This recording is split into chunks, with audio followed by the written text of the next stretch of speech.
అన్న, నా పేరు మాణిక్యరావు. మా ఊరు పులివెందుల. నాకు వచ్చిన డౌట్ ఏమిటంటే, పాస్టర్లు ఏమీ లేకుండా వస్తారు, అతి త్వరలో లక్షల లక్షల డబ్బు ఆస్తులు కూడా పెట్టుకుంటారు. మరి ఆ పాస్టర్స్ దగ్గరికి వచ్చే భక్తులు మట్టుకు పేదవారుగా అవుతూనే ఉంటారు. ఎందుకు అలా జరుగుతుంది? దేవుడు వాళ్ళని ఆశీర్వదిస్తున్నాడా? చర్చికి వచ్చే భక్తులను ఆశీర్వదించలేదా? పేదవాడిగా ఉన్న భక్తులు పేదవాళ్ళుగా అవుతున్నారు, పేదవాడిగా ఉన్న పాస్టర్లు ధనవంతులు అవుతూ ఉన్నారు. ఎందుకు ఇలా జరుగుతుంది? నాకు సమాధానం చెప్పండి అన్నయ్య ప్లీజ్. నేనేం చెప్పగలను అన్న, అదంతా మాయా దందా. భక్తులు దేవుడు పేరుడు చెప్పి చేసే దందా అంటారు, దండుకోవడం.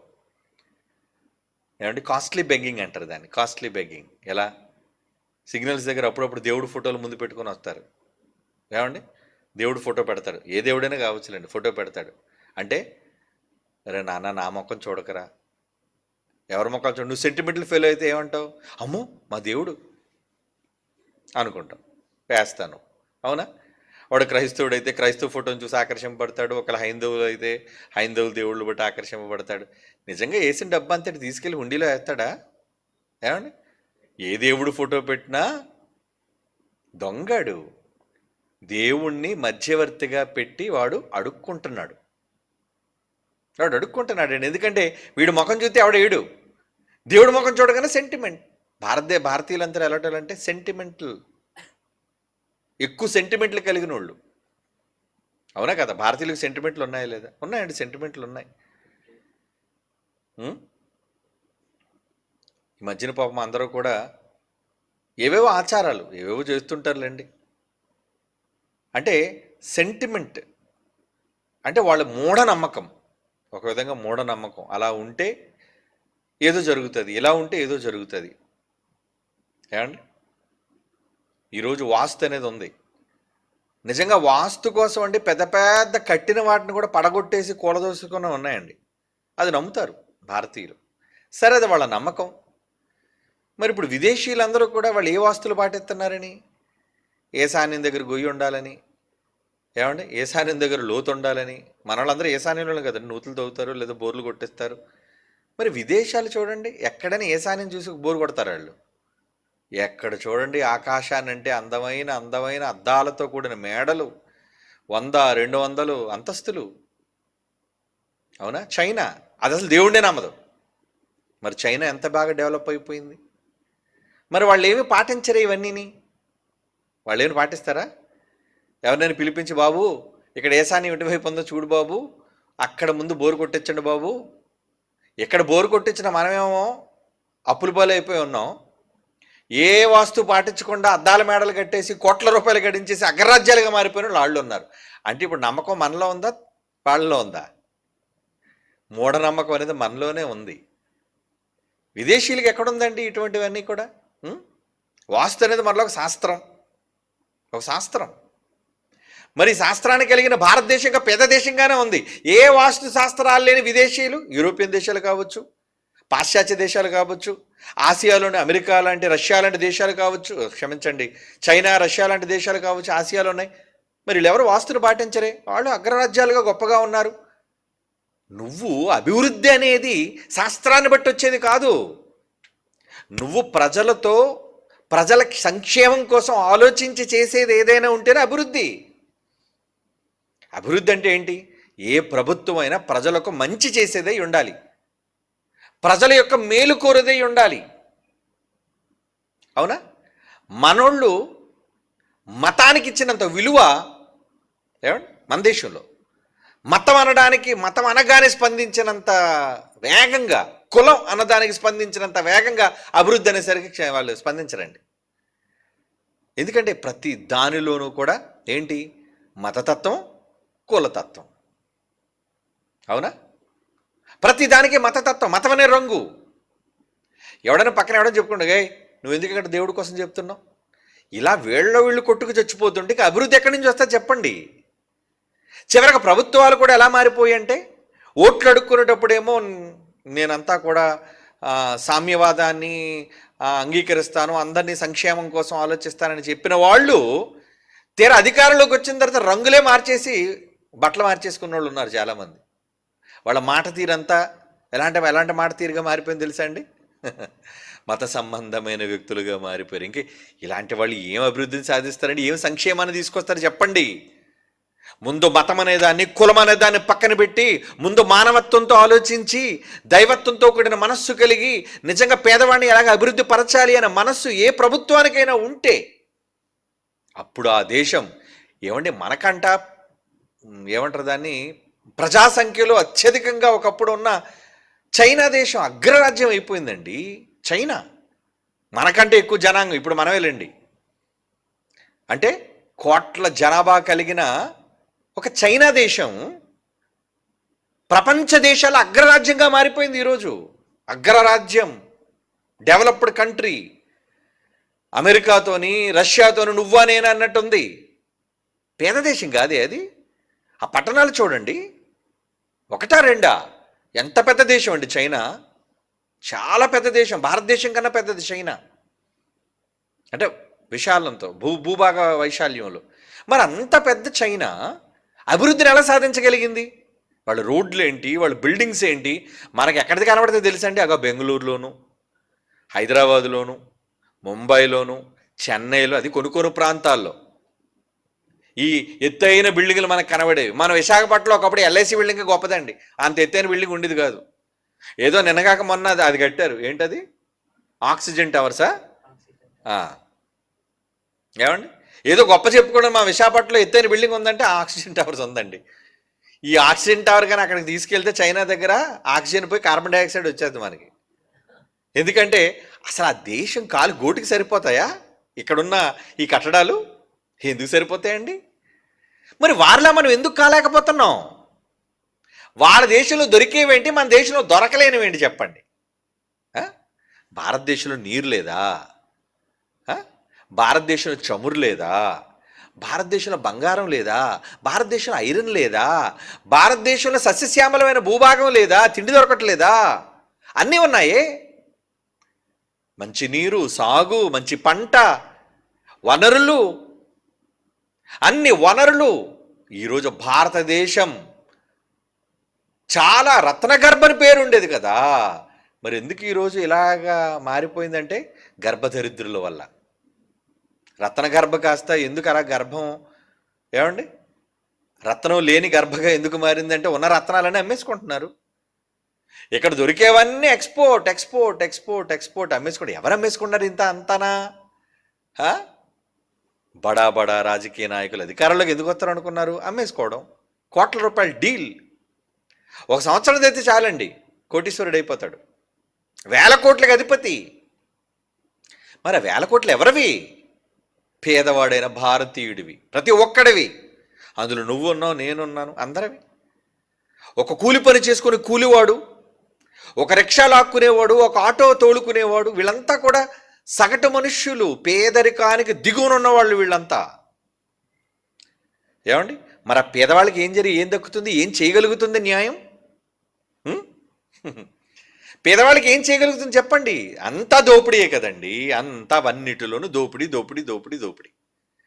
ఇంకెలా దోచుకుంటూ పోతుంటే, వాళ్ళ సొంత ఖాతాల్లో వేసుకుంటూ పోతుంటే, వాళ్ళ పిల్లల పేర్ల, వాళ్ళ మనవాళ్ళ పేర్ల, వాళ్ళ మనవాళ్ళ పేర్ల లక్షలు లక్షల కోట్లు, 1000 కోట్లు విదేశాల్లో దాచేసుకుంటున్నారండి. ఇంకా సంబంధం లేదని, వ్యాపారాలు అయితే ఇంకా భారతదేశంలో వ్యాపారం లేదంటే సరిపోదు. ఇక్కడ అంతా బ్లాక్ మనీ ఎక్కడ పెట్టాలో తెలియట్లేదని సింగపూరు, మలేషియా, అవునండి, యూరోప్, ఇక్కడ వ్యాపారాలు.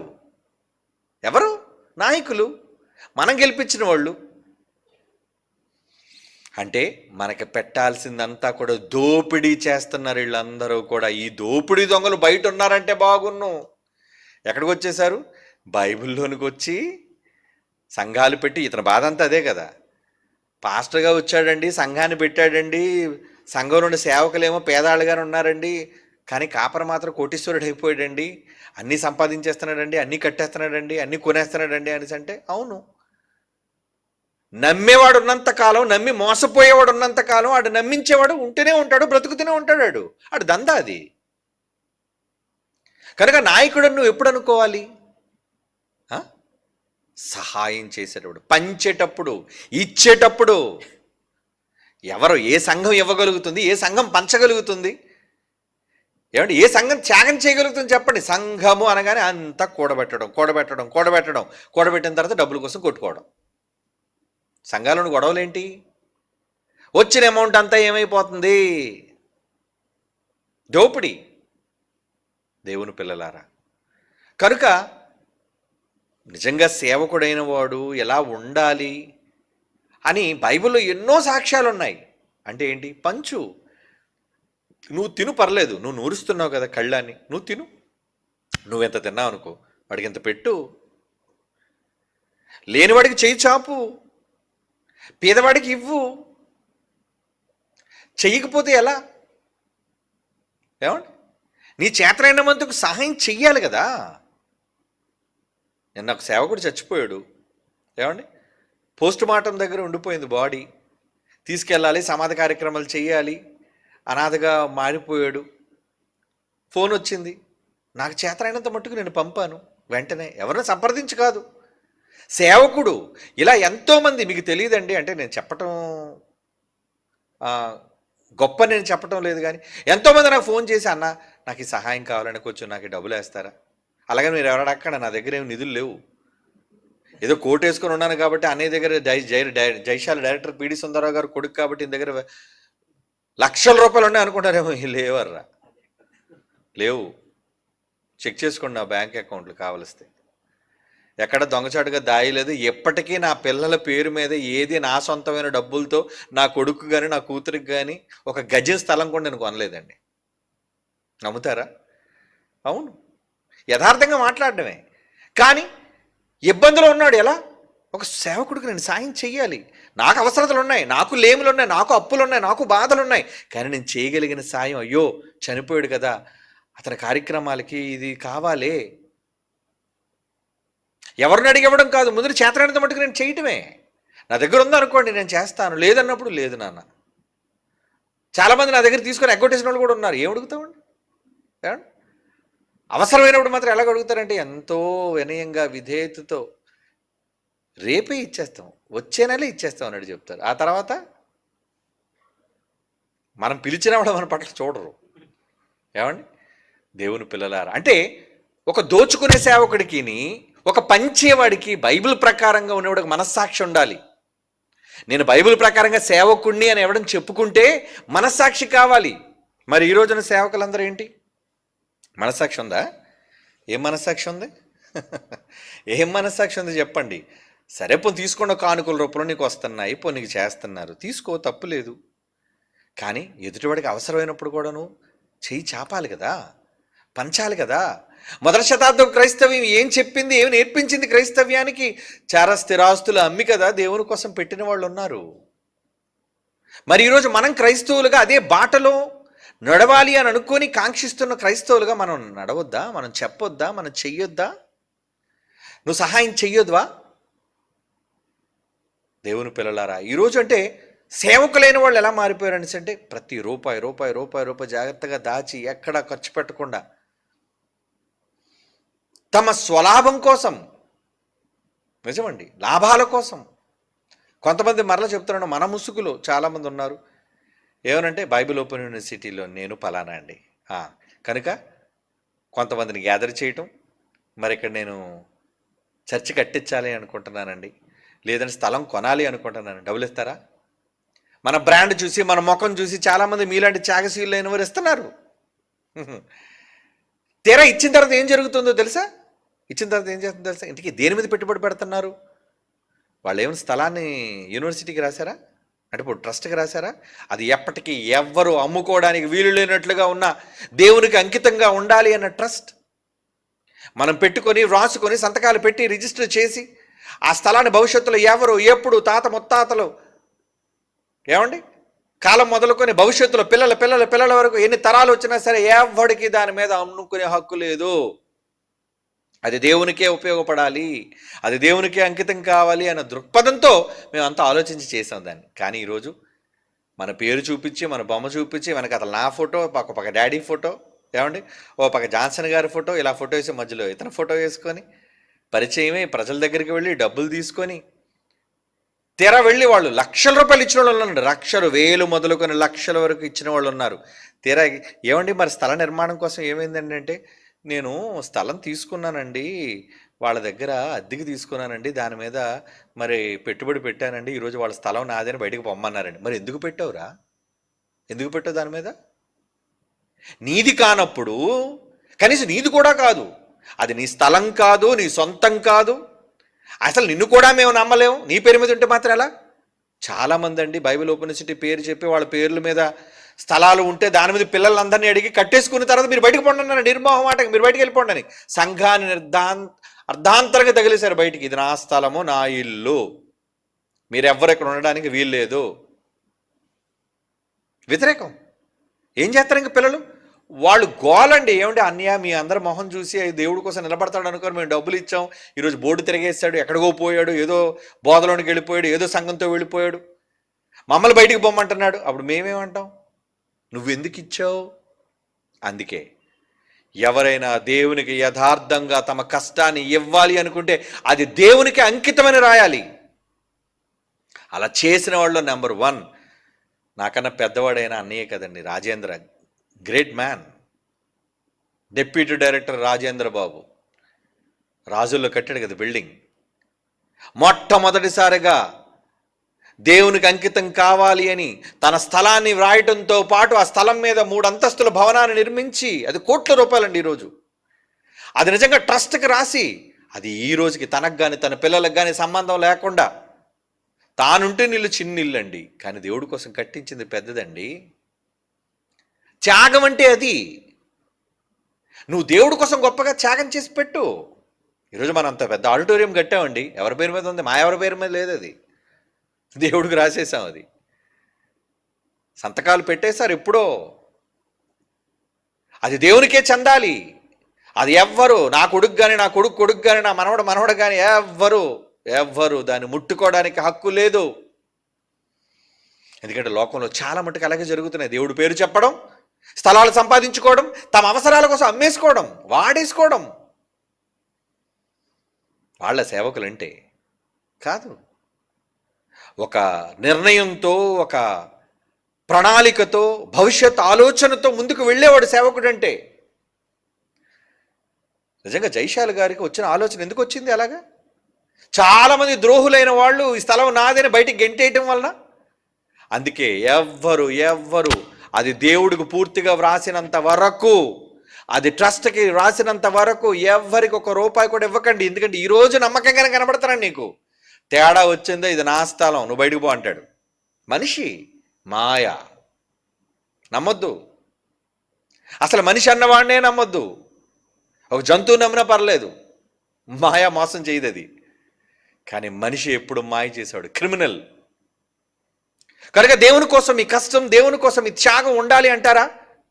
నిజంగా దేవుడి పని ఎక్కడ జరుగుతుందో, జరుగుతున్న పనిలో పెట్టండి పెట్టుబడి. ఊరకని స్థలాల పేరట, గృహాల పేరట, భవనాల పేరట వాడికి అమూల్యంగా పెట్టేశారనుకోండి, ఆ తర్వాత వాళ్ళు దాన్ని కైవసం చేసుకుంటారు. తమ బ్రతుకు తెరువు కోసం, తమ లబ్ధి కోసం, తమ లాభాల కోసం మన పేరు చెప్పుకొని ఇల్లు సంపాదించుకున్నారు, మన పేరు చెప్పుకొని స్థలాలు కట్టుకున్నారు, మన పేరు చెప్పుకొని భవనాలు నిర్మించుకున్న వాళ్ళు ఈరోజు ఎంతమంది లేరనుకున్నారు? చాలామంది ఉన్నారండి. సరే, నువ్వు ఉండడానికి ఇల్లు కావాలంటే కట్టుకో, అడుగు, పర్లేదు. ఏమండి ఇది నేను కట్టుకోవడానికి ఇల్లు, ఓకే రాసుకో. ఏమండి ఈరోజు మనం ట్రస్ట్కి రాయమంటుంది కూడా ఏమంటున్నావు? నీ స్థలం అంతా రాసిచ్చేమనలేదండి.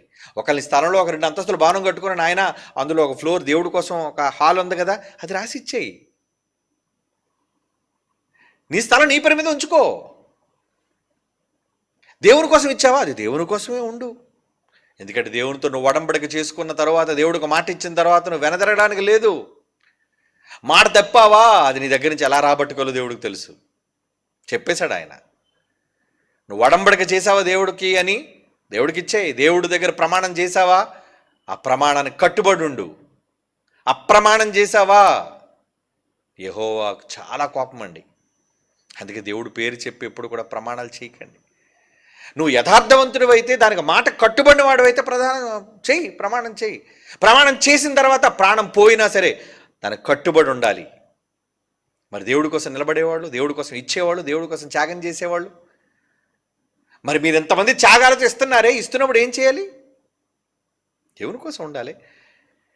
ఈరోజు చాలామంది దేవుడి పేరు చెప్పుకొని స్థలాలు కొంటున్న వాళ్ళందరూ నిజంగా ఎవరి పేర్ల మీద ఉంటే వీళ్ళు అడగరు కదండి.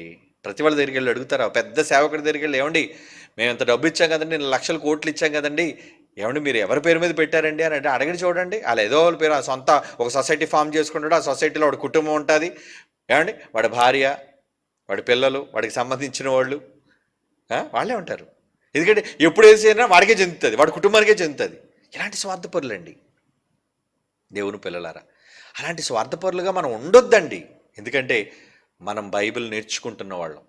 అని లోకంలో ఏం పట్టుకుపోతాం, ఏం దాచేసుకుంటాం, ఏం మిగిలి చేసుకుంటామని చెప్పండి.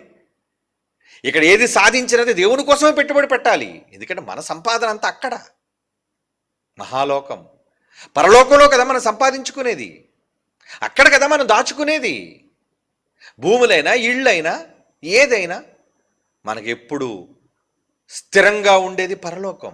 దానికోసం మన భవిష్యత్తు ఆలోచనతో మనం పెట్టుబడి పెడుతున్నాం. దేవుని కోసం ఏ రూపాయినా ఖర్చు పెట్టడం నేను అలాగే అనుకుంటానండి. అది రూపాయైనా, వేలైనా, లక్ష అయినా, లక్షల రూపాయలైనా, నా కష్టార్జితాన్ని నేను ఖర్చు పెట్టేటప్పుడు నేను అదే అనుకుంటాను, అమ్మయ్య నేను దేవుడి కోసం ఈ లక్షల రూపాయలు ఖర్చు పెడుతున్నాను, వెరీ గుడ్, పరలోకంలో నాకు చాలా ఆస్తి ఉంది, నేను దాచుకుంటున్నాను, నేను కూడబెట్టుకుంటున్నాను. నమ్మకం. ఎందుకంటే అక్కడ చిమ్మిట తుప్పు తినేదు. ఇక్కడ అందరూ దొంగలే, కన్నం వేసేవాళ్ళు. దేవుడి పేరు చెప్పుకొని, పాస్టర్ని చెప్పుకొని కన్నం వేసేసేవాళ్ళు. మరి వీళ్ళు కదా దొంగలు. ఇప్పుడు ఈయన బాధ అంతా ఏంటి? ప్రార్థన చేస్తానని చెప్పి, నీ అభివృద్ధి కోసం ప్రార్థన చేస్తానని చెప్పి ఇతను అభివృద్ధి పొందుతున్నాడు, కానీ ప్రార్థన చేసిన వల్ల కింద వాడికి ఎందుకు అభివృద్ధి రావట్లేదు? అంటే కేవలం జనం వలన వీళ్ళు కోరుకుంటుంది ఏంటి తెలుసా? సంపాదన అండి, సంపాదన. జనాన్ని కూడగట్టుకోవడం వల్ల వాళ్ళ దగ్గర బలవంతంగా వీళ్ళు డబ్బులు ఎలా మామూలుగా కాదు, భయపెట్టి తీసుకోవడం. మరలా నువ్వు దేవుడికి ఇవ్వాల్సిన కానుకలు ఇవ్వవా, దేవుడికి ఇవ్వాల్సిన దశంభాగాలు నువ్వు ఇవ్వవా? ఈ మధ్య చూడండి అంత ట్రోల్ చేస్తున్నారు వాళ్ళు. మరి హైందవులు చాలామంది క్రైస్తవులు మాట్లాడుతున్న విధానాలు చూసి ట్రోలింగ్.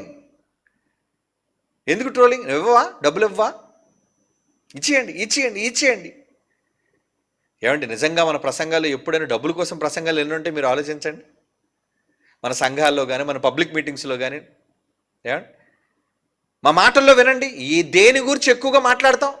పరలోకం, మహాలోకం, సంపాదన. అక్కడ, ఇక్కడ కాదు. ఇక్కడ మీరు ఇచ్చేయండి, కానుకలు ఇచ్చేయండి, ఎప్పుడో ఒక సందర్భంలో చెప్పు అంటే అర్థం ఉంది. కానీ మిగతా వాళ్ళు రోజు ఆదివారం వచ్చిందంటే అదే సందర్భం. ఏమని? ఇవ్వండి ఇవ్వండి. ఇవ్వడానికి పలు రకాలైన మార్గాలు, స్కీములు. ఏమంటే స్కీములు కూడా మరలా ఇందులో. మీరు మా సంఘంలో చేరాలంటే ఈ స్కీమ్లో చేరండి. ఈ స్కీమ్లో చేరడం వల్ల ఏంటి? మీకు కానుక ఇవ్వటం వల్ల మీలో ఎవరైనా చచ్చిపోతే సమాధి పెట్టి ఫ్రీగా ఇంటికి వస్తుంది. సమాధి కార్యక్రమం సంఘమే చూసుకుంటుంది. పుట్టినరోజా కేక్ ఇస్తాం మీకు. ఏమండి పెళ్ళ హాల్ మేము బుక్ చేస్తాం. అంటే ఇదేం వ్యాపారమా? కాదు కదా. నువ్వు భక్తున్నోడివి, దేవుడి దగ్గరికి వచ్చిన వాడివి, నువ్వు వచ్చిన వాడిని ఆధ్యాత్మికంగా పెంచాలి. కానీ ఎంతసేపు వాడి జోబి కొల్లగొట్టేద్దామని అనుకుంటే ఎలా? ఏమండి వాళ్ళ జోబి కొల్లగొట్టేద్దాం అనుకుంటే ఎలాగంటే, ఈరోజు అంటే సోషల్ మీడియా వచ్చిన తర్వాత ఎంతోమంది దొంగలైన పాస్టర్లు కనబడుతున్నారండి. దొంగలు అందరూ దొంగలు కనబడుతుంటారు. ఎక్కడో కొద్దిమంది యథార్థవంతులు, నీతిమంతులైన సేవకులు లేకపోలేదు. నిజంగా దేవుని కోసం నమ్మకంతో పనిచేసే వాళ్ళు ఉన్నారు కొంతమంది, బహు కొద్ది మంది. మరి మిగతా వాళ్ళందరూ ఏంటి? మొన్న ఎవరో పాస్టర్ అమ్మండి వాక్యం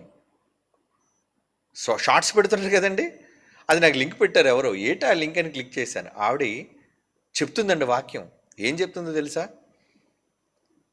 ప్రభువా నాకు మంచి సేవకుడు కావాలి, నాకు మంచి సేవకుడు కావాలి అల్లుడుగా అని అనుకుంటే దేవుడు అల్లుడిని తీసుకొచ్చాడట ఇంటికి.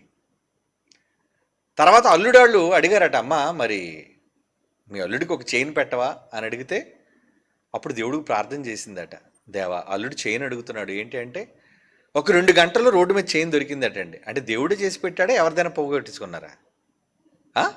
ఏ అభాగ్యులు పోగొట్టుకున్నారో చైను? ఏమండి ఎవరి కోసమో చేయించుకున్నారు, ఇంటికి తీసుకెళ్ళినప్పుడు తెగిపోయిందో జారిపోయిందో.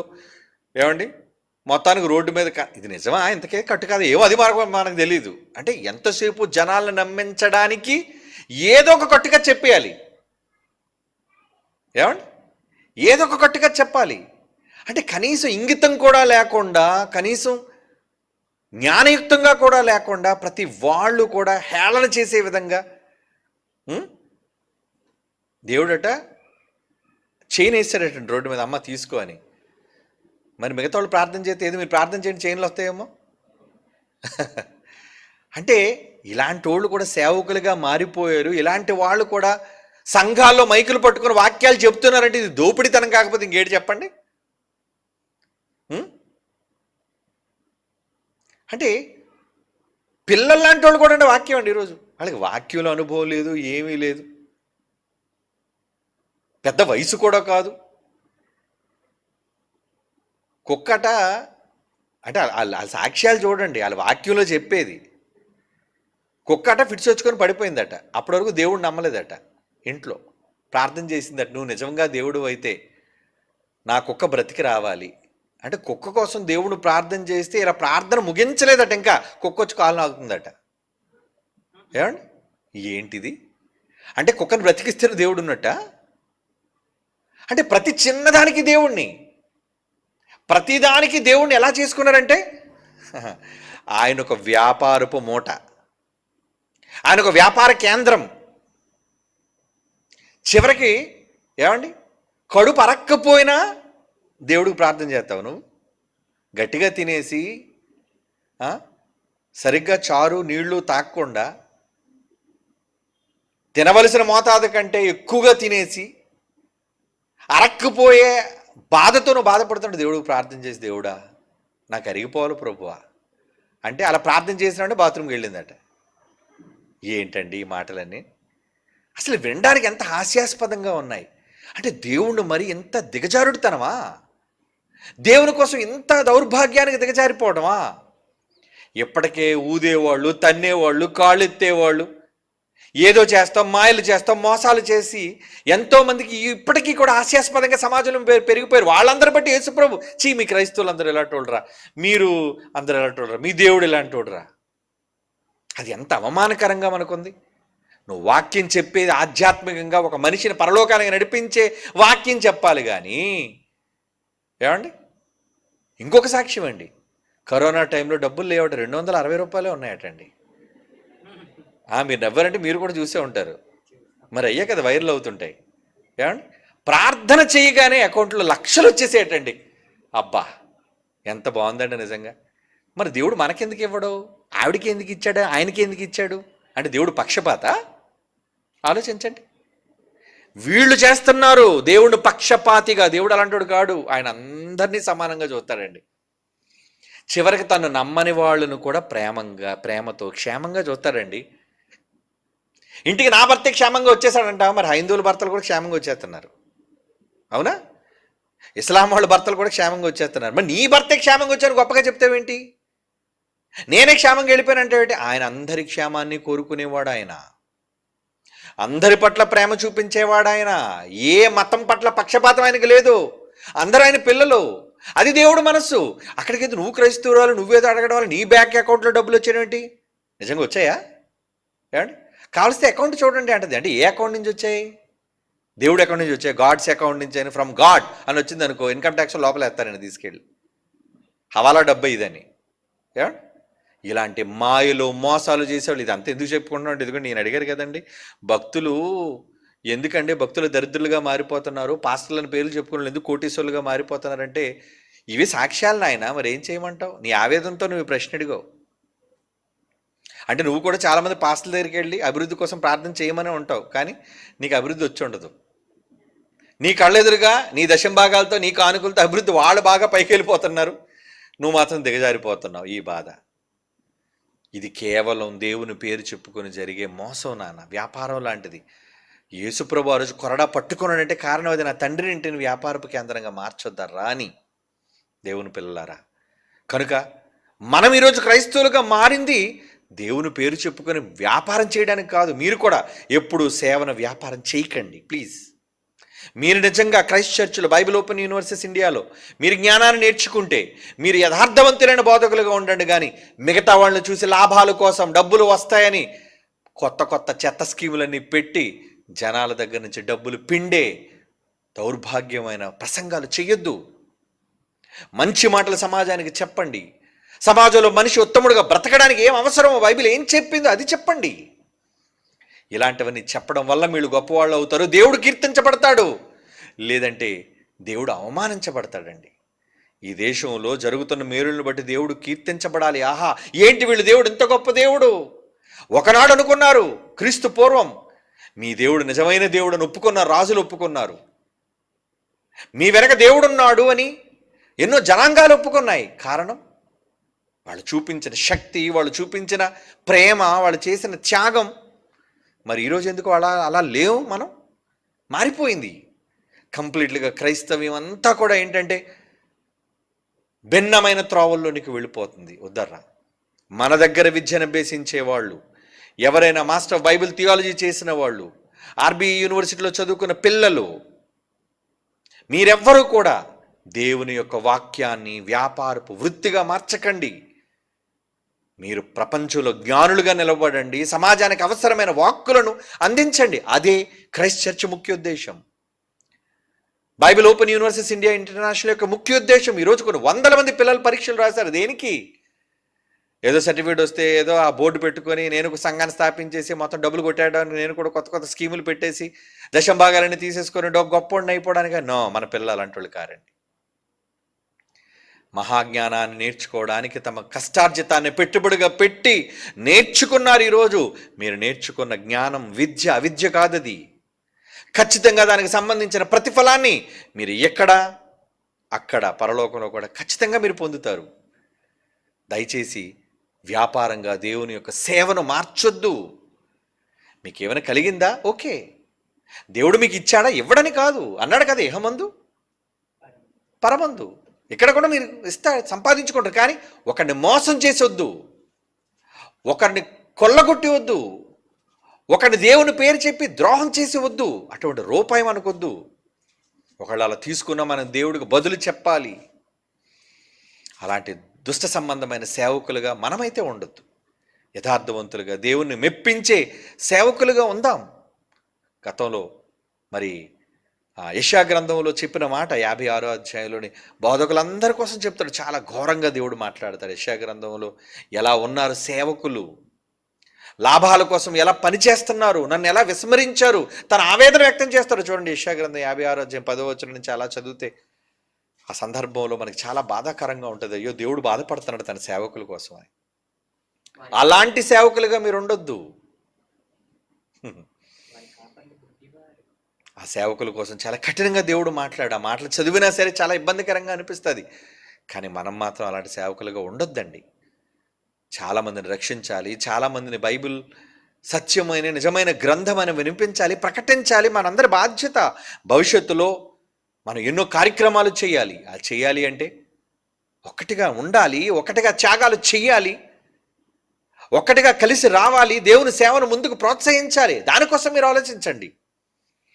అంతేగాని ఎవరు వ్యక్తిగతంగా నా ప్రాంతంలో నేను ఎలా డెవలప్ అవ్వాలి, నేను ఎలా స్థలం కొనియాలి, నేను ఎలా ఇల్లు కట్టేయాలి, నేను ఎలా సంపాదించుకోవాలి, నేను ఎలా కారు కొనుక్కోవాలి, ఇది కాదు.